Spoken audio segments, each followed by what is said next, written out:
हाँ तो दोस्तों, जो अपना पीछे वाली क्लास में एक टॉपिक रह गया था, जो स्टोइकोमेट्री से संबंधित जो चल रहा था अपना टॉपिक, इसमें टाइप 1 की प्रॉब्लम अपन ने कर ली थी और स्टोइकोमेट्री क्या होती है ये भी जनरली समझ ली थी, उसका इंट्रोडक्शन समझ लिया था।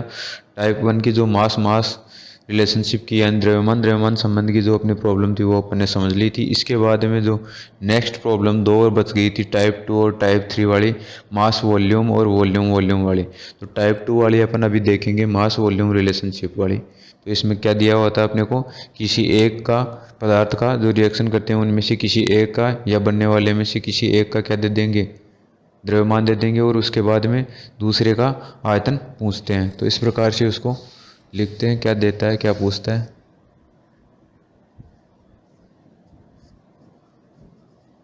इस प्रकार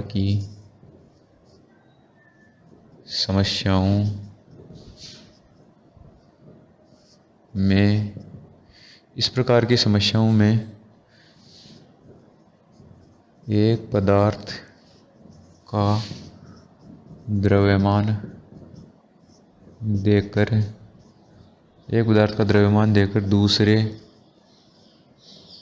पदार्थ का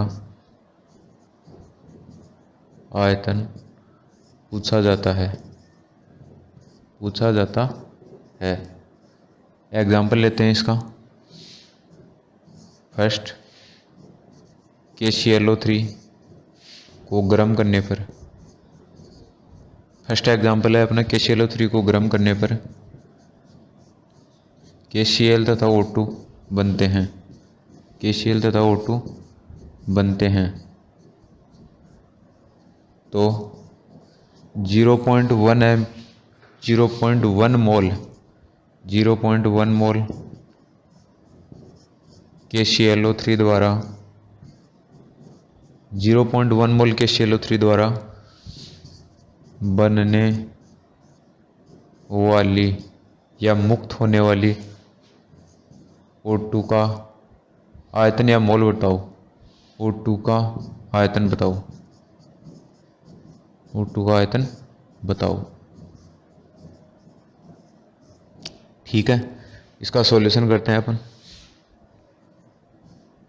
सबसे पहले इसकी रिएक्शन लिखते हैं कि KClO3 को गर्म करने पर क्या होता है। तो KClO3 इसको गर्म करेंगे अपन, टेम्परेचर देंगे तो KCl बनेगा और क्या बन रहा है, O2 बनेगा। रिएक्शन में दे रखा है अपने को क्वेश्चन में। तो इसको बैलेंस करते हैं रिएक्शन को। KCl 3 O2 हैं, 2 O2 हैं, तो इधर 2 लगा देते हैं, यहाँ भी 2 KCl हो जाएगा और यहाँ 3 O2। दोनों तरफ एलिमेंट बैलेंस हो गए। अब इनके बाद में एलिमेंट बैलेंस होने के बाद में इसके मोल लिखते हैं। जैसे इसके 2 मोल बनते हैं, इसके 2 मोल मिलकर इसके भी 2 मोल बनाएंगे और इसके 3 मोल बनेंगे। ठीक है, 2 मोल KClO3 से 2 मोल KCl और 2 मोल KCl और 3 मोल O2 बनते हैं। इसके बाद इस रिएक्शन को जैसे ऊपर लिखकर सॉल्व करते हैं अपन, यहाँ लिख लेते हैं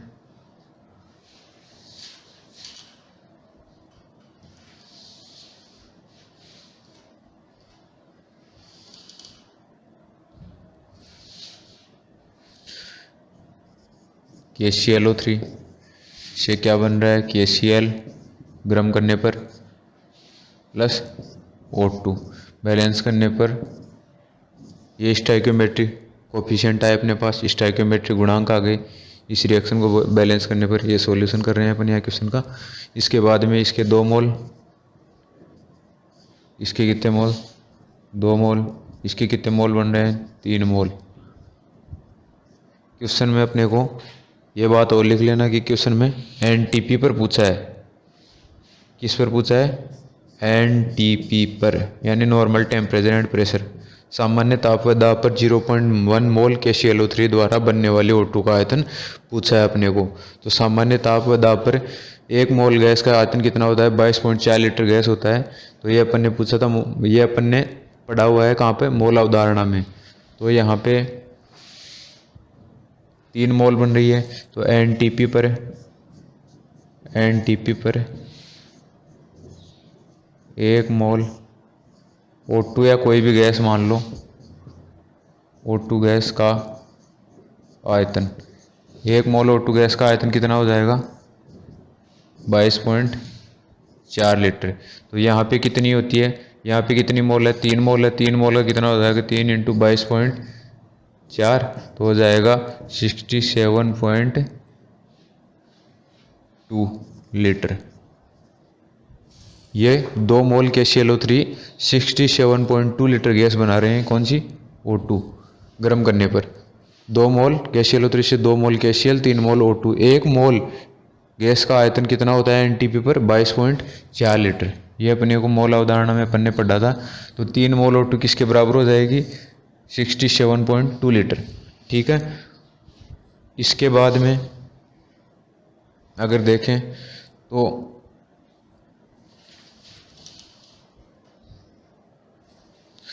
इसके बाद में अपने को दिया हुआ है 0, तो 2 मोल यहाँ लिख लेते हैं। 2 मोल KClO3 से बनती है, से O2 बनती है कितनी? O2 बनती है 67.2 लीटर। तो 1 से कितनी बन जाएगी? 67.2 लीटर बाई 2 कितने लीटर? तो कितना दे रखा है अपने को? 0.1 मोल से पूछा है। तो 0.1 मोल से कितनी बनेगी?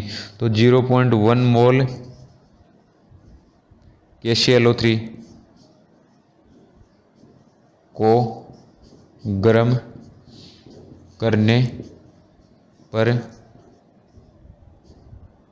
O2 बनती है कितनी? O2 बनती है कितनी? 67.2 अपॉन 2 इंटू 0.1 लीटर। इसको सॉल्व करेंगे, ये पॉइंट यहाँ पे आ जाएगा, इसके अंदर डिवाइड करेंगे तो ये आ जाएगा 3.36 लीटर O2 बनेगी। ठीक है। नहीं समझ में आए एक बार दोबारा इसको पीछे करके देख लेना या दोबारा रिवाइज कर लेना पूरे वीडियो को। इसके बाद में अपना जो नेक्स्ट क्वेश्चन है इसी के अंदर टाइप 2 के अंदर वो देखते हैं। एग्जाम्पल नंबर 2, NTP पर 11.2 लीटर CO2 बनाने के लिए 11.2 लीटर CO2 बनाने के लिए कितने ग्राम CaCO3, कितने ग्राम कैल्शियम कार्बोनेट की आवश्यकता होगी, की आवश्यकता होगी। NTP पर 11.2 लीटर CO2 बनाने के लिए कितने ग्राम CaCO3 यानी कैल्शियम कार्बोनेट की आवश्यकता होगी। तो इसका सॉल्यूशन अगर अपन देखते हैं तो CaCO3 को अगर अपन गर्म करते हैं, लाइमस्टोन को अगर अपन गर्म करते हैं तो इसको गर्म करने पर क्या हो जाएगा? ये टूटता है किस में? कैल्शियम ऑक्साइड प्लस CO2 में। ठीक है। तो इसका मतलब 100 ग्राम से कितना बन रहा है? इसका 1 मोल है, इसका 1 मोल, इसका भी 1 मोल बन रहा है और इसका भी 1 मोल बन रहा है। तो 1 मोल का मतलब यहाँ पर क्या है? ये NTP पर अपने को दे रखी है। कौन सी? CO2 गैस बनानी है NTP पर। तो NTP पर 1 मोल किसके बराबर होता है? 22.4 लीटर के बराबर होता है। ठीक है। तो 100 ग्राम से कितनी बन रही है? 22.4 लीटर गैस बन रही है। तो 11.2 लीटर गैस CO2 बनाने के लिए कितने ग्राम CaCO3 की आवश्यकता होगी? तो यहाँ पे लिख लेते हैं कितने ग्राम।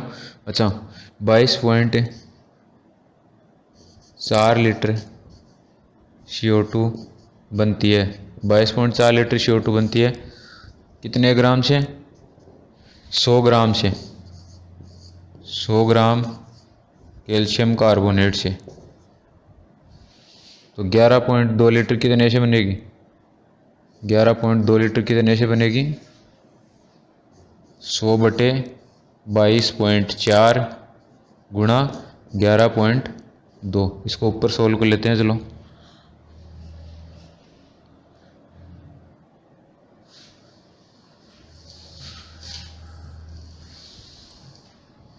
अपने को ये दे रखा है कि 22.4 लीटर कितने से बन रही है, 22.4 लीटर CO2 कितने से बन रही है, 100 ग्राम CaCO3 से, 100 ग्राम कैल्शियम कार्बोनेट से। तो 1 लीटर कितने से बनेगी, ये भी अपने को दे रखा है 100/22.4 लीटर से, 100/22.4 लीटर। ये ग्राम पर लीटर में आ गया। वॉल्यूम ये डेंसिटी आ गई ग्राम पर लीटर में, इसको ये ग्राम में, ये लीटर में। ठीक है। अब जो अपने को दे रखा है कि 11.2 लीटर CO2 बनाने के लिए कितने ग्राम इसकी आवश्यकता होगी, तो ये अपने यहाँ पे लिखेंगे। इसको मिटा देते हैं अब।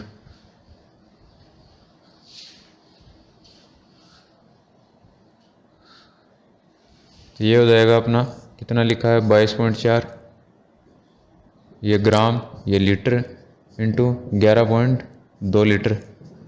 इससे ये कैंसिल हो जाएगा तो कितना आ जाएगा 2, तो आ जाएगा 50 ग्राम कैल्शियम कार्बोनेट की आवश्यकता होगी, 50 ग्राम CaCO3 की आवश्यकता होगी। किसके लिए, 11.2 लीटर CO2 बनाने के लिए NTP पर। ठीक है। ये अपना टाइप 2 हो गया। इसके बाद में टाइप 3 जो प्रॉब्लम आ रही है वो हो जाएगी अपने वॉल्यूम से संबंधित, यानी आयतन से संबंधित समस्याएं। तो उनमें टाइप 3 में देखो क्या होता है, एक का आयतन दे, टाइप 3 में क्या होता है कि एक का आयतन दे देगा किसी भी गैस का, और दूसरी गैस का आयतन पूछता है कि इतनी गैस अपन प्रयुक्त कर रहे हैं रिएक्शन में, तो वो कितनी गैस बनेगी, ऐसे पूछेगा। तो उसको देखते हैं एग्जांपल के माध्यम से।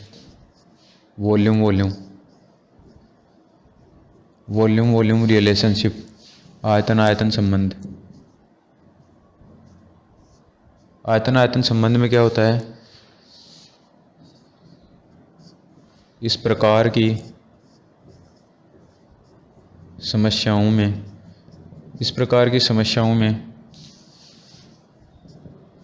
किसी एक गैस का आयतन देकर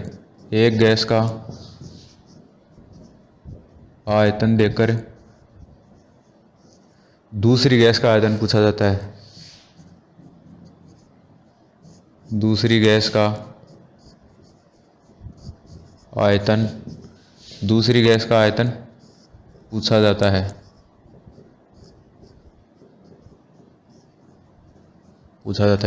ठीक है। इस प्रकार की समस्याओं में किसी एक गैस का आयतन दे देगा और दूसरी गैस का आयतन अपने को पूछेगा। एग्जाम्पल लिख लेते हैं, 1 नंबर। ठीक है। 200 ग्राम एसिटिलीन है, 200 ग्राम एसिटिलीन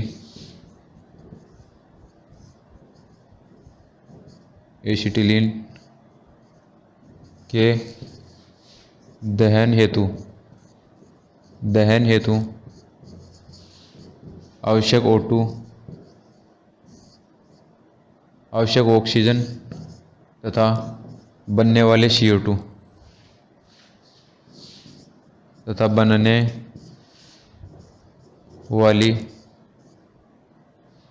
CO2 के आयतन की गणना करो, CO2 के आयतन की गणना करो। अगर अपने को क्वेश्चन में कुछ भी नहीं पूछ रहा है और एक का आयतन दे दिया, दूसरी का आयतन पूछ लिया, तो अपने को नॉर्मली क्या मानना है, NTP या STP ही मानना है। कुछ भी नहीं दे रखा तो क्या मानेंगे अपन, NTP या STP ही। जैसे इस क्वेश्चन में कुछ नहीं दे रखा, 200 ग्राम एसिटिलीन के दहन हेतु आवश्यक O2 तथा बनने वाले CO2 के आयतन की गणना करनी है अपने को। तो इसके दहन की पहले अपन समीकरण लिखेंगे, और यहाँ पे इस क्वेश्चन में अपन जनरली खुद ही मान लेंगे कि यह रिएक्शन किस पे हो रही है, NTP या STP की कंडीशन पे हो रही है। ठीक है। इसको अपन मिटा देते हैं ऊपर वाली चीज़ को, इसको मिटा देते हैं। टाइप 3 की प्रॉब्लम चल रही है।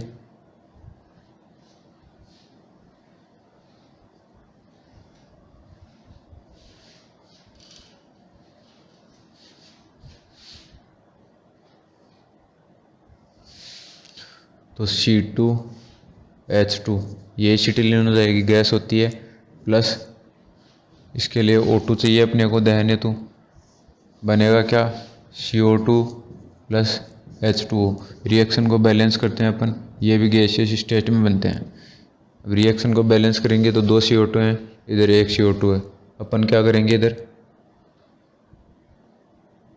ये गैसियस स्टेट में है। फिर देखते हैं H2 कितने हैं, 2 हैं, उधर भी 2 हैं। ऑक्सीजन कितने हैं, 2 हैं, उधर कितने हैं, 3 हैं। 3 हैं तो उसको बैलेंस करने के लिए अपन क्या करते हैं, यहाँ पे 2 लगाते हैं जैसे, तो 2 और 2 कितने हो गए, 4 हो गए, 4 हो गए। यहाँ पे 2 लगाते हैं तो 2 और 2 4, यहाँ पे 2 लगाते हैं। ठीक है, तो 2 और 2 4 कार्बन, यहाँ पे 2 ही कार्बन रह गए, तो यहाँ पे क्या करेंगे अपन, 4 लगा देंगे, 4 CO2। ठीक है, 4 कार्बन हो गए। ऑक्सीजन कितनी हो गई, 4 दूनी 8 और 2 10, तो यहाँ पे क्या लगा देंगे, 5O2। H2 कितने हो गए, 4, और यहाँ पे भी 4। रिएक्शन हो गई बैलेंस। अब रिएक्शन हो गई बैलेंस तो अपन देखते हैं कि इसके क्या होते हैं, 2 आयतन लेते हैं भाग। ये अपना सॉल्यूशन चल रहा है उस क्वेश्चन का। 2 आयतन इसके भाग लेते हैं, इसके 5 आयतन भाग लेते हैं, और इसके 4 आयतन।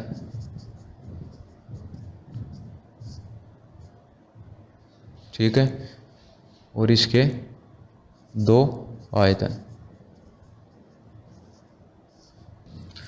इसके बनते हैं कितने, इसके 2 मोल काम में आते हैं, इसके 5 मोल काम में आते हैं, और इसके 4 मोल काम आते हैं। इसके नहीं 4 मोल बनते हैं, इसके 2 मोल बनते हैं। क्वेश्चन क्या दिया हुआ था अपने को कि क्वेश्चन में एक करेक्शन कर लेना आप, 200 ml ग्राम की जगह आप 200 लीटर ले लेना आयतन, सीधा गैस का आयतन ले लेना, ग्राम की जगह सीधा आयतन ले लेना C2H2 गैस का। क्वेश्चन दोबारा लिख देता हूँ कि C2H2 यानी एसिटिलीन गैस के 200 लीटर के दहन से बनने वाली CO2 तथा काम आने वाली O2 के आयतन की गणना करनी है। काम आने वाली O2 के आयतन की गणना करनी है। कितना आयतन दिया हुआ है एसिटिलीन गैस का, अपने को 200 लीटर आयतन दिया हुआ है। ये क्वेश्चन में करेक्शन कर लेना आप। इसके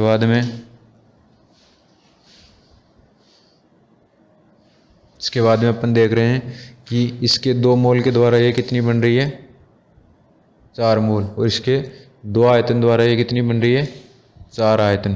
तो सबसे पहले अपन निकाल लेते हैं O2 का आयतन निकाल लेते हैं। तो 2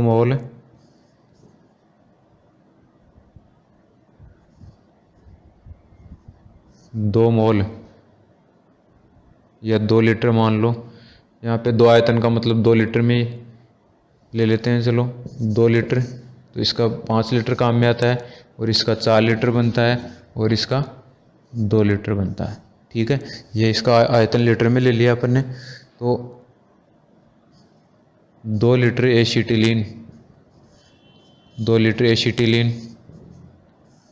के दहन हेतु आवश्यक O2 कितनी हो जाएगी, 5 लीटर। ठीक है, 5 लीटर, तो एक के लिए कितनी हो जाएगी, एक के लिए हो जाएगी 5/2 लीटर। तो अपने को कितनी दे रखी है, 200 लीटर। 200 लीटर एसिटिलीन के दहन के लिए आवश्यक O2 कितनी हो जाएगी, 5/2 गुणा 200, कितना हो जाएगा, 500 लीटर। ठीक है, ये हो गया 500 लीटर O2 आवश्यक। 500 लीटर O2 आवश्यक हो गया अपने लिए। इसके बाद में अपने को निकालना है कि इसका CO2 भाई बनेगी, CO2 कितनी, तो CO2 का निकालते हैं।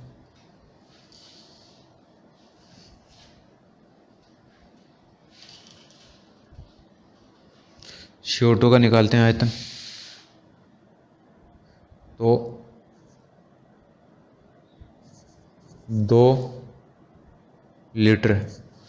2 लीटर एसिटिलीन C2H2 से CO2 बनती है कितनी,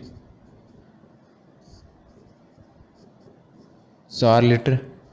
1 लीटर से कितनी बनेगी, 4/2 लीटर। और अपने को क्या दे रखा है, 200 लीटर।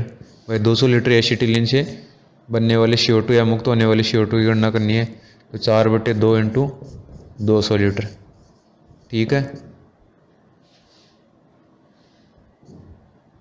तो ये कितना बन जाएगा, ये इससे कट जाएगा कितनी बार, 100 बार, तो बन जाएगी 400 लीटर CO2 बनेगी।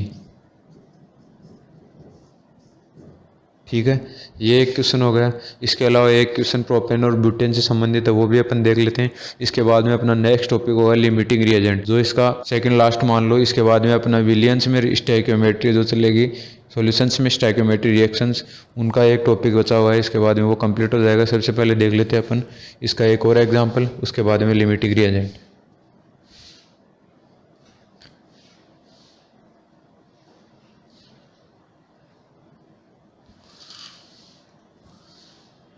क्वेश्चन दे रखा है जैसे अपने को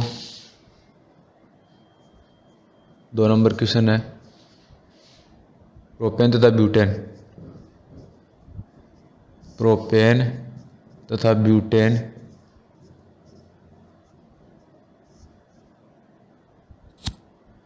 का 3 लीटर गैसीय मिश्रण के मान लो के 3 लीटर गैसीय मिश्रण को 25 डिग्री सेंटीग्रेड पर गर्म करने पर 25 डिग्री सेंटीग्रेड पर गर्म करने पर 10 लीटर CO2 बनती है। 10 लीटर CO2 बनती है, तो मिश्रण का संगठन बताओ। यानी ये बताना है कि मिश्रण में कितने लीटर, 3 लीटर में से कितने लीटर प्रोपेन है और कितने लीटर ब्यूटेन है अपनी। तो एक रिएक्शन दी हुई है जिसमें प्रोपेन और ब्यूटेन आपस में मिल रही है, रिएक्शन कर रही है, या इसका एक मिश्रण दिया हुआ है, उनका दहन किया जा रहा है किस पे, 25 डिग्री सेंटीग्रेड पे। एक मिश्रण में प्रोपेन और ब्यूटेन दी हुई है, यानी प्रोपेन और ब्यूटेन का मिश्रण दिया हुआ है और उनका दहन किया जा रहा है 25 डिग्री सेंटीग्रेड पे। तो उनसे क्या बन रही है, CO2 बन रही है, और उस CO2 का आयतन अपने को दे रखा है 10 लीटर। उस रिएक्शन में मतलब टोटल जो प्रोपेन और ब्यूटेन दोनों के दहन से जो बन रही है 10 लीटर CO2 बन रही है। 10 लीटर CO2 बन रही है, तो बताइए 3 लीटर में से कितनी तो प्रोपेन है और कितनी ब्यूटेन है, ये अपने को बताना है। इसमें एक चीज़ लिख लेते हैं, प्रोपेन तथा ब्यूटेन के 3 लीटर गैसीय मिश्रण को 25 डिग्री सेंटीग्रेड पर गर्म करने पर मतलब दहन करने पर 10 लीटर CO2 बन रही है, तो मिश्रण का संगठन अपने को बताना है। तो इसको सॉल्व करते हैं। चलो सॉल्यूशन, सबसे पहले देख लेते हैं प्रोपेन का दहन। प्रोपेन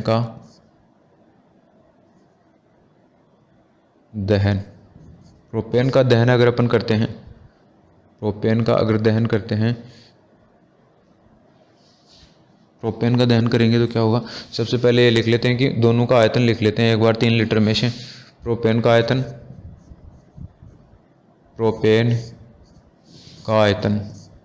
का आयतन कितना मान लिया अपन ने, x लीटर। ठीक है, तो ब्यूटेन का आयतन कितना हो जाएगा, ये माना प्रोपेन का आयतन कितना है, x लीटर। तो ब्यूटेन का आयतन कितना हो जाएगा, ब्यूटेन का आयतन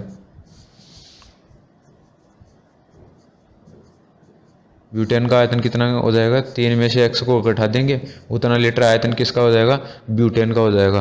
तो प्रोपेन तथा ब्यूटेन का टोटल आयतन दिया हुआ है 3 लीटर, एक का x मान लिया तो दूसरे का 3 में से x घटा देंगे, तो उतना आयतन किसका हो जाएगा, ब्यूटेन का हो जाएगा। तो प्रोपेन का आयतन x और ब्यूटेन का आयतन 3 - x लीटर, ये हो गया। उसके बाद में प्रोपेन का दहन देखते हैं। सबसे पहले प्रोपेन का दहन,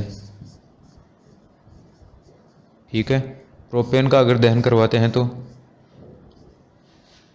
प्रोपेन हो जाएगा C3H6। ठीक है, C3H8 सॉरी, क्योंकि प्रोपेन का फॉर्मूला हो जाएगा CnH2n+2, तो H2n CnH2n+2 ये हो जाएगा। इसके बाद में O2 कितनी आ जाएगी, कितना CO2 बनेगा और कितना H2O बनेगा। ठीक है, इसको बैलेंस करते हैं रिएक्शन को। 3 कार्बन है अपने पास, तो उधर कितना होना चाहिए 3। ठीक है, इधर हो जाएगा O2 कितना है 8H है, तो 4H2 4 दूनी 8, ये 8, ये 3CO2, 3 दूनी 6 और 4 10, ये कितना हो जाएगा 5O2। ठीक है, 10 हो गए, बैलेंस हो गई रिएक्शन, सारे गैसियस स्टेट में हैं,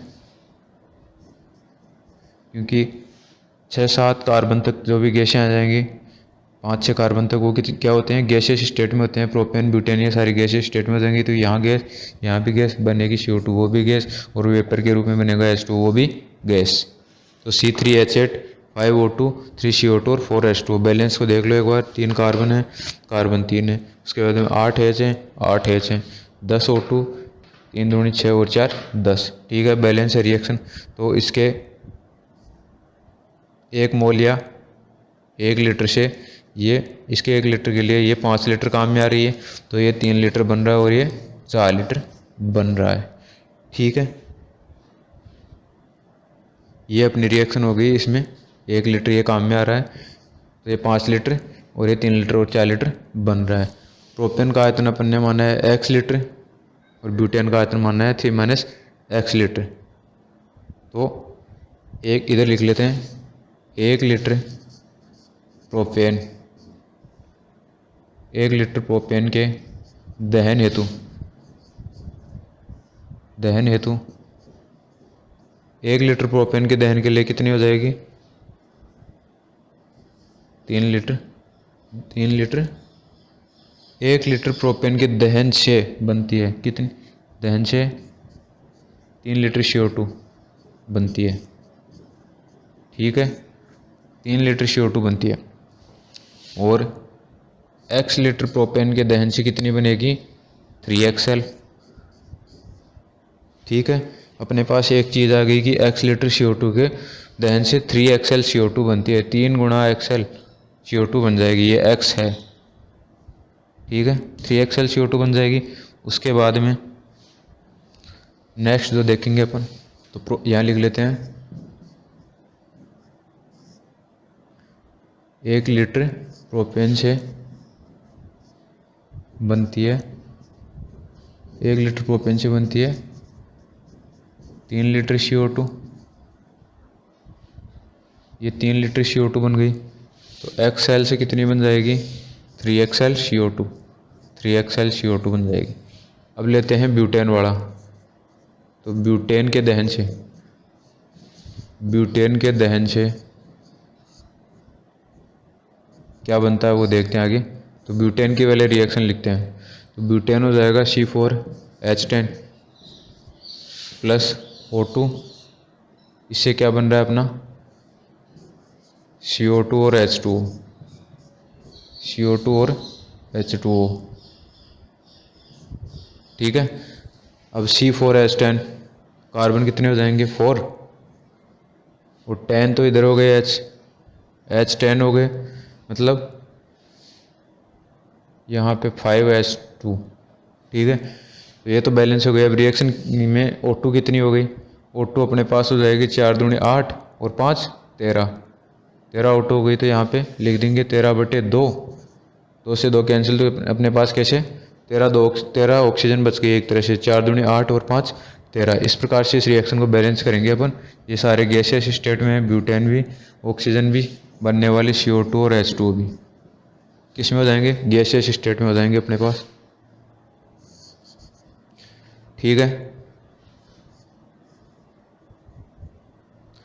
तो ब्यूटेन का दहन हो रहा है C4H10 से, 13/2 O2 कैसे काम में है अपन ने अब देख लिया है कि 4 कार्बन है, 4 कार्बन को बैलेंस कर दिया, उसके बाद में हाइड्रोजन को बैलेंस कर दिया, तो O2 कितनी हो गई इधर 13 O2 हो गई, तो अपन 13/2, 13 ऑक्सीजन O हो गई, 13 O हो गए, तो इसको 13/2 O2 लिख देंगे, तो कितने बच जाएंगे 13 O बच जाएंगे, तो बैलेंस हो जाएगी रिएक्शन। इसके बाद में इधर लिखते हैं कि ये जैसे 1 लीटर है, ये 13/2 लीटर है, और ये कितना है 4 लीटर है, और ये 5 लीटर है। तो 1 लीटर ब्यूटेन के दहन से 1 लीटर ब्यूटेन के दहन से क्या बनता है? 1 लीटर ब्यूटेन के दहन से CO2 बनती है कितनी? 4 लीटर। CO2 बनती है 4 लीटर। तो अपन ने आयतन लिया था ब्यूटेन का कितना? 3 × 3 - x लीटर। इसके दहन से कितनी बन जाएगी? 4 × 3 - x लीटर। ठीक है, ये ब्यूटेन का आयतन आ गया। अब अपने को रिएक्शन में क्या दिया हुआ है इधर लिख लेते हैं अपन। रिएक्शन में दिया हुआ है कि टोटल CO2 कितनी बन जाएगी? ये CO2 बनती है टोटल CO2 रिएक्शन के अनुसार।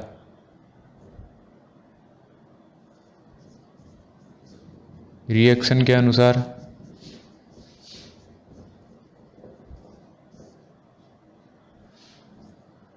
पूरी CO2 बनती है 10 लीटर। पूरी CO2 बनती है कितनी? 10 लीटर। ये पूरी CO2 बन जाएगी। तो पूरी CO2 कौन सी बनी थी अपने पास? 3XL। ये तो किस वाली हो जाएगी? प्रोपेन वाली हो जाएगी। 3XL CO2 प्लस यानी 3 लीटर CO2 प्लस यहाँ लिख देते हैं 4 × 3 - x लीटर। 4 × यहाँ पे लीटर लिख ही देते हैं, चलो। 4 × 3 - x लीटर किसके बराबर हो जाएगा? 10 लीटर के बराबर। लीटर से लीटर कैंसिल कर दो, x की वैल्यू आ जाएगी अपने पास। तो यहाँ पे 3 और ये 3x प्लस 12x - 4x = 10। ठीक है, ये कितना हो जाएगा? 12 हो जाएगा। और ये 3 में से ये गया तो कितना हो जाएगा? ये उधर जाएगा तो -x = -2 आ जाएगा। -2 आ जाएगा तो x = 2। x की वैल्यू क्या हो जाएगी? 2 लीटर। x की वैल्यू क्या आ जाएगी? 2। तो यहाँ पे जो प्रोपेन से बन रही है CO2 उसकी मात्रा कितनी हो जाएगी? 3XL दे रखी है अपने को। 3XL का मतलब 3 × x की जगह अपन वैल्यू रखेंगे 2, तो ये आ जाएगी 6 लीटर CO2 किससे बन रही है? प्रोपेन से। और ये कितनी बन रही है अपने पास? 10 में से 6 निकाल देंगे तो कितनी हो जाएगी? 4 लीटर किससे बन रही है? ब्यूटेन से। ये इसको ऐसे भी लिख सकते हैं 4 × 3 - XL 3 - x लीटर। तो यहाँ आ जाएगा 4 × 3 - x का मतलब कितना हो जाएगा? x की वैल्यू आई है 2, तो यहाँ कितनी आ जाएगी? 2 लीटर। ये 4 लीटर CO2। तो 4 लीटर CO2 जो है वो तो बन रही है किससे? ब्यूटेन से। और 6 लीटर CO2 बन रही है वो अपनी प्रोपेन से बन रही है। क्वेश्चन में क्या पूछा था कि मिश्रण का संगठन बताना है अपने को। मिश्रण का संगठन कैसे ज्ञात करेंगे? अपने पास CO2 तो आएगी, वो कौन सी कितनी बन रही है? अब x की वैल्यू आ गई कितनी? 2। x की वैल्यू 2 मतलब अपन ने गैस में क्या माना था? यहाँ लिखते हैं, चलो इसको मिटा के लिखते हैं इधर। अपन ने क्या माना था कि कितने लीटर CO2 कितने litre propane? x litre propane. तो x लीटर प्रोपेन कितनी आ गई? 3 लीटर में से 2 लीटर। टोटल गैस कितनी दी हुई थी? गैस या मिश्रण में 3 लीटर दिया हुआ था। प्रोपेन और ब्यूटेन का जो मिश्रण था वो टोटल 3 लीटर दिया हुआ था। उसमें से अपन ने x लीटर प्रोपेन मानी थी। तो x लीटर का मतलब कितना आ गया? x की वैल्यू 2 आ गई। तो 2 लीटर तो है प्रोपेन। और 3 - XL क्या थी? 3 - x लीटर क्या थी? ब्यूटेन थी। यानी 3 लीटर टोटल थी, उसमें से x अपन ने घटा दी थी। और x की वैल्यू आई है 2। x की वैल्यू 2 आई है अपने पास। तो x की वैल्यू 2 लीटर तो कितनी आ जाएगी? 1 लीटर क्या है इसमें? ब्यूटेन। ठीक है, तो 3 लीटर जो गैस का मिश्रण दिया हुआ था प्रोपेन और ब्यूटेन का, जिसको 25 डिग्री सेंटीग्रेड गर्म करने पर 10 लीटर CO2 अपने पास बनी थी। तो 10 लीटर CO2 में से कितनी लीटर CO2 तो प्रोपेन के द्वारा बनी? अपने पास प्रोपेन के द्वारा बनी CO2 का आयतन है 6 लीटर। और ब्यूटेन के द्वारा जो बनी थी उसका लीटर है 4 लीटर आयतन। क्योंकि x किसके लिए माना था अपन ने? x लीटर आयतन प्रोपेन के लिए माना था। तो x लीटर आ गया 2 लीटर आयतन। x की वैल्यू 2 आई है। और 3 - x के लिए x किसके लिए माना था? ब्यूटेन के लिए। तो 3 - 2 = 1 लीटर ब्यूटेन के लिए आ गया आयतन। ठीक है। इसके बाद में जो नेक्स्ट वाला अपना टॉपिक है वो है लिमिटिंग रिएजेंट। तो लिमिटिंग रिएजेंट क्या होते हैं? रिएक्शन के दौरान जो सबसे पहले ख़त्म हो जाता है रिएक्शन में, जैसे दो रिएक्टेंट या चार रिएक्टेंट जितने भी भाग ले रहे हैं उनमें से सबसे पहले ख़त्म हो जाता है, उसको क्या कहते हैं? Limiting reagent. और लिमिटिंग रिएजेंट पर क्या निर्भर करते हैं? प्रोडक्ट की मात्रा निर्भर करती है क्योंकि लिमिटिंग रिएजेंट जहाँ ख़त्म हो जाएगा वहाँ रिएक्शन खत्म हो जाएगी और प्रोडक्ट उतने ही बनेंगे जहाँ लिमिटिंग रिएजेंट खत्म हो जाएगा, उतने ही बन पाएंगे, उसके बाद में रिएक्शन बंद हो जाएगी। तो इसको अपन लिखते हैं। हाँ, तो लिमिटिंग रिएजेंट क्या हो गया? किसी भी रासायनिक अभिक्रिया में भाग लेने वाले अभिकारकों में से वह अभिकारक जो सबसे पहले खत्म हो जाता है, अन्य अभिकारकों की तुलना में सबसे पहले खत्म हो जाता है, क्या कहलाता है? लिमिटिंग रिएजेंट कहलाता है। और लिमिटिंग रिएजेंट के खत्म हो जाने के बाद में रिएक्शन रुक जाती है। इसको लिख लेते हैं लिमिटिंग रिएजेंट। इसके बाद में इसकी परिभाषा लिखते हैं। लिमिटिंग रिएजेंट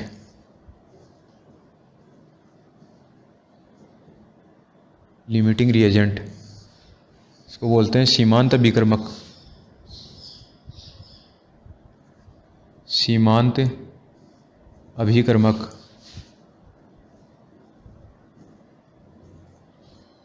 सीमांत का मतलब जो सबसे पहले खत्म हो जाता है।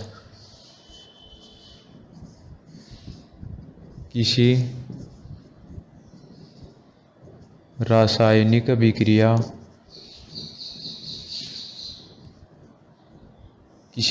अभिक्रिया की संतुलित समीकरण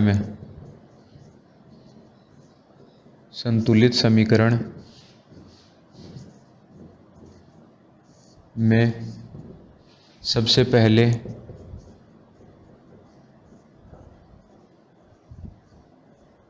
किसी रासायनिक अभिक्रिया की संतुलित समीकरण में सबसे पहले पूर्ण या खत्म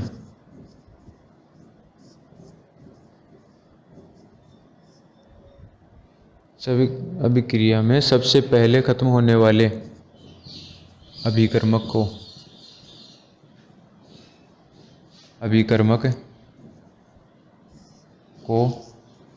सीमांत अभिकर्मक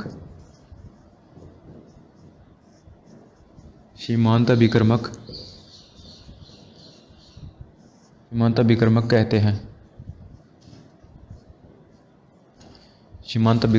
हैं। सीमांत अभिकर्मक जो होता है अन्य की तुलना में पहले पूर्ण हो जाता है। तो इसको भी लिख लेते हैं।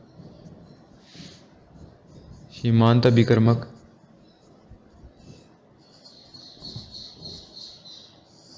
अभिकर्मक अभिक्रिया में भाग लेने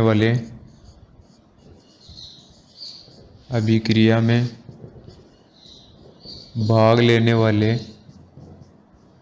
अन्य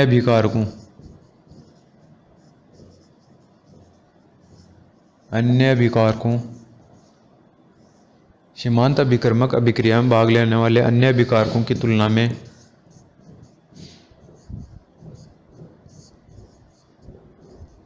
पहले ही खत्म हो जाता है। उनकी तुलना में पहले ही खत्म हो जाता है।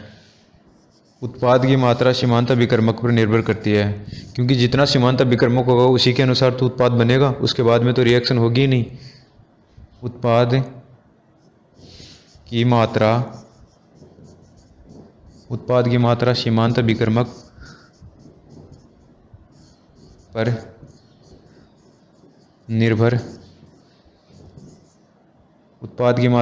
अभिकर्मक पर निर्भर करती है, क्योंकि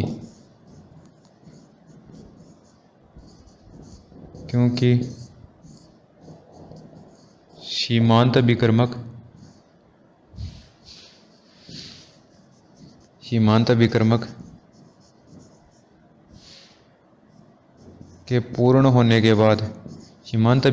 के पूर्ण होने के बाद अभिक्रिया बंद हो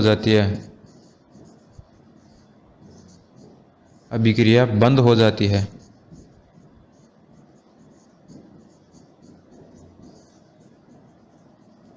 ठीक है।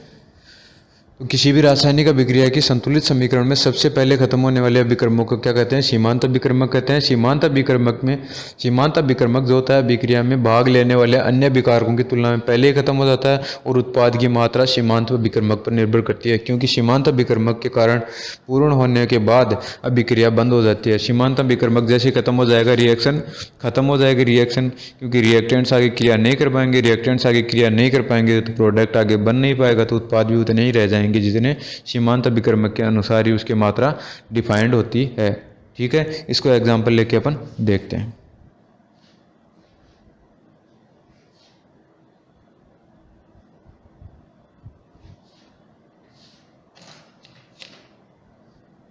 तीन ग्राम H2 तथा 29 ग्राम O2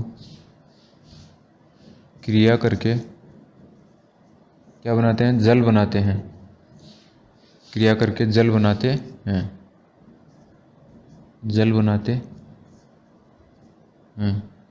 तो इसके लिए जो 3 क्वेश्चन पूछे गए हैं वो देखो। सीमांत अभिक्रमक कौन सा है?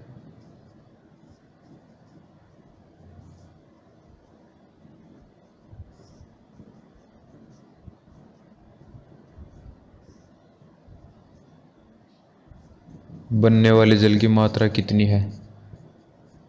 बनने वाले जल की मात्रा कितनी है? बनने वाले जल की मात्रा कितनी है और कितना अभिक्रमक अनाभिकृत रह जाता है, यानी नॉन रिएक्टेंट के रूप में उपलब्ध रह जाता है? कितना अभिक्रमक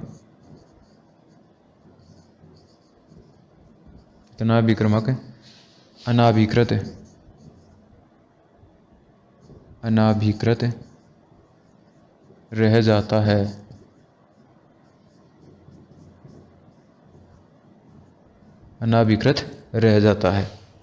ठीक है, ये 3 क्वेश्चन है। तो सबसे पहले तो अपन लिखते हैं इसकी रिएक्शन सॉल्यूशन के रूप में।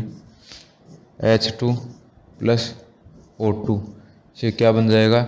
H2O। रिएक्शन को करेंगे बैलेंस, 2 H2 हैं, यहाँ पे 2 लग जाएगा। कितने हो जाएंगे? 2 दूनी 4। ऑक्सीजन कितना था? 1 था, यहाँ पे 2 लग जाएगा और यहाँ पे भी 2 लग जाएगा। ठीक है, 4 और इसको हटा देते हैं, ये 2, ये भी 2। तो इसके 2 मोल मिलते हैं और इसके 1 मोल और इसके भी 2 मोल बन जाते हैं। ठीक है, ग्राम में अगर लिखें तो 2 दूनी 4 ग्राम इसके मिलते हैं और इसके कितने मिलते हैं? 32 ग्राम। तो इसके बनते हैं 36 ग्राम। ठीक है, अपने को क्या दे रखा है कि 3 ग्राम H2 और 29 ग्राम O2 अपने को दे रखी है, तो इसको मिटा लेते हैं। यहाँ पे अपन लिख लेते हैं कि कितनी क्या दे रखी है? 3 ग्राम H2 दे रखी है और 29 ग्राम O2 दे रखी है। H2 और O2 की 3 और 29 ग्राम इसकी मात्राएं हैं। इसके बाद में अगर देखें अपन सीमांत अभिक्रमक मतलब सबसे पहले कौन सा खत्म होगा, तो सबसे पहले कौन सा खत्म होगा वो कैसे ज्ञात करेंगे अपन? जिसके अगर इनके मोल ज्ञात कर लें अपन, या तो मोल ज्ञात कर लें या फिर इनकी मात्रा ग्राम में ही लेके देखें। जैसे 4 ग्राम है, इसकी 32 ग्राम है और इसकी 36 ग्राम है। तो इनको अगर मोल ज्ञात कर लें तो मोल से भी कर सकते हैं और इनको ग्राम से भी कर सकते हैं। सबसे पहले अपन अगर इनको मोल से देखें या ग्राम से देख लेते हैं। जैसे 4 ग्राम से कितने H2O बन रहे हैं? 4 ग्राम से क्रिया करती है 32 ग्राम, तो 1 से करेगी 32/4, तो कितने से कितने? 3 ग्राम H2 दे रखे। यहाँ पे लिखते हैं सबसे पहले का आंसर। जैसे 4 ग्राम से क्रिया करती है, 4 ग्राम H2 से क्रिया करती है कितने ग्राम O2? 32 ग्राम O2। ठीक है, 4 ग्राम O2 से 32 ग्राम O2 क्रिया कर रही है। 1 से करेगी 32/4, तो कितना दे रखा है अपने को? 3 ग्राम H2। 3 ग्राम H2 से कितनी करेगी, 32/4 इंटू 3, तो कितना हो जाएगा 8। 24 ग्राम H2, 24 ग्राम O2 क्रिया करेगी। अपने को 3 ग्राम, जहाँ 3 ग्राम H2 अपने को दे रखी है तो 3 ग्राम H2 पूरी हो जाएगी। 3 ग्राम H2 पूरी हो जाएगी जब तक O2 कितनी काम में आएगी, 24 ग्राम O2, और O2 दे रखी है अपने को 29 ग्राम। यानी H2 और O2 की रिएक्शन के दौरान पहले कौन खत्म हो रहा है, H2। तो यहाँ पे सीमाकारी अभिक्रमक या सीमांत अभिक्रमक कौन सा हो जाएगा, H2 हो जाएगा, हाइड्रोजन हो जाएगा। क्योंकि 4 ग्राम H2 से, जैसे अपन रिएक्शन से देखें, 4 ग्राम H2 से कौन सी 32 ग्राम O2 क्रिया कर रही है, 1 से करेगी 32/4, तो 3 ग्राम O2 से कितनी करेगी, 24 ग्राम O2 क्रिया करेगी। लेकिन अपने को दे कितनी रखी है, 29 ग्राम O2, यानी 5 ग्राम O2 अपने पास फिर भी बचेगी। तो यहाँ लिखेंगे अपन थर्ड वाले का आंसर, अनाभिकृत है, अभिक्रमक है, अनाभिकृत है, अभिक्रमक है, अभिक्रमक। अनाभिकृत अभिक्रमक कितना हो जाएगा, 29 ग्राम अपने को दे रखा है, काम में आ रहा है 24 ग्राम, बच जाएगा कितना, 5 ग्राम। बनने वाले जल की मात्रा अपने को ज्ञात करनी है इसके बाद में, तो इस रिएक्शन से ज्ञात कर लेते हैं। जैसे बनने वाले जल की मात्रा कितनी हो जाएगी,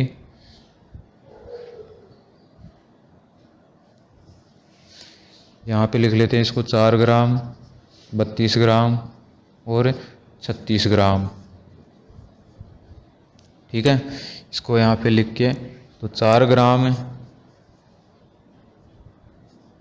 H2 से बन रहा है कितना, 36 ग्राम H2। 1 से बनेगा कितना, 36/4, और दे कितनी रखी है अपने को, 3 ग्राम।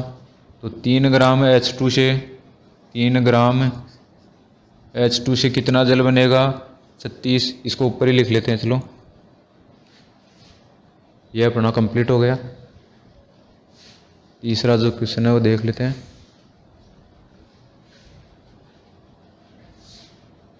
भाई 4 ग्राम H2 जो है उससे कितना जल बन रहा है, 4 ग्राम H2 से बनता है 36 ग्राम H2O,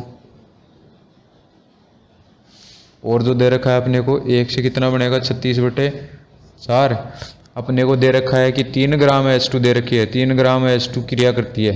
सीमांत अभिक्रमक यही है, इसीलिए इसी के अनुसार H2O की मात्रा तय होगी। ये नहीं कि अपन ऑक्सीजन ने जो ले ली या ऑक्सीजन काम में लेंगे तो फिर वो 24 ग्राम जो निकाली थी कि 3 ग्राम H2 के लिए 24 ग्राम O2 काम में आ रही थी, उसके अनुसार निकालेंगे, 24 ग्राम O2 के अनुसार निकलेगा। या फिर सीमांत अभिक्रमक के अनुसार किसकी मात्रा निकलेगी, प्रोडक्ट की मात्रा निकलेगी, कितनी बनेगी। लेकिन ऐसे मत कर देना कि 27 ग्राम O2 के अनुसार या 29 ग्राम O2 अपने को जो दे रखी है उसके अनुसार अपन ने इसकी H2 की मात्रा निकाल दी, ऐसा नहीं होगा। लिमिटिंग रिएजेंट के हिसाब से प्रोडक्ट की मात्रा अपने बनती है, अपन ने पहले डिसाइड कर लिया है।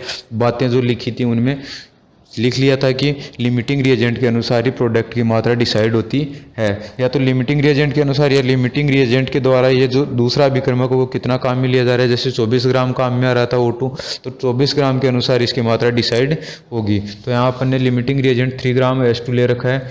लिमिटिंग रिएजेंट जो 3 ग्राम ये H2 है, इसकी मात्रा 3 ग्राम काम में आ रही है, तो 36/4, क्योंकि ये 3 ग्राम पूरा काम में आ गया था, 24 ग्राम O2 काम में आई थी जब तक, इंटू 3, तो ये हो जाएगा 9, तो 27 ग्राम H2O बन जाएगा।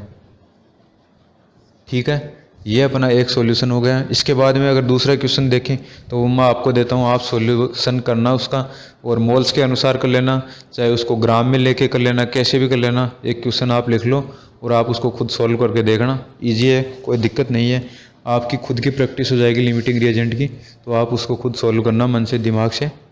क्वेश्चन है 2 नंबर क्वेश्चन है लिमिटिंग रिएजेंट या सीमांत अभिक्रमक का, कि 50 ग्राम N2, 50 ग्राम N2 तथा 8 ग्राम H2 हाइड्रोजन अभिक्रिया करके अमोनिया NH3 अमोनिया गैस बना रहे हैं, दोनों आपस में रिएक्शन करके NH3 बनाते हैं। NH3 बनाते हैं। 50 ग्राम N2 तथा 8 ग्राम H2 अभिक्रिया करके अमोनिया गैस बनाते हैं। तो सीमाकारी अभिक्रमक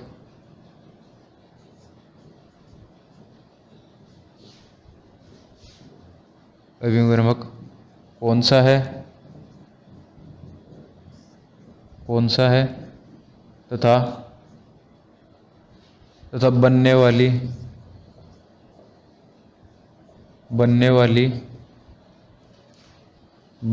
कौन सी गैस है? अमोनिया। बनने वाली अमोनिया या NH3 का द्रव्यमान या भार, द्रव्यमान कितना होगा?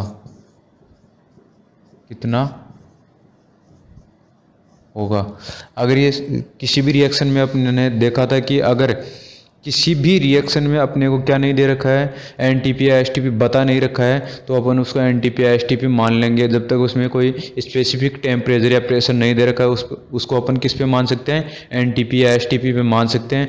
तो इसको अगर अपन ने यहाँ पे बाहर निकालने के स्थान पर अपने को आयतन पूछ लिए तो आयतन भी अपन यहाँ निकाल सकते हैं। इसको रिएक्शन को किस पे मान लेंगे अपन? NTP या STP पे मान के इसका आयतन भी निकाल सकते हैं। तो NH3 का यहाँ पे द्रव्यमान ज्ञात करना है। यह आपका लिमिटिंग रिएजेंट पूरा हो गया। इसके बाद में एक जो लास्ट वाला टॉपिक अपना बचा हुआ है, स्टोइकियोमेट्री इन सॉल्यूशन। इसमें कोई भी प्रॉब्लम हो तो एक बार आप कमेंट करके ज़रूर पूछना।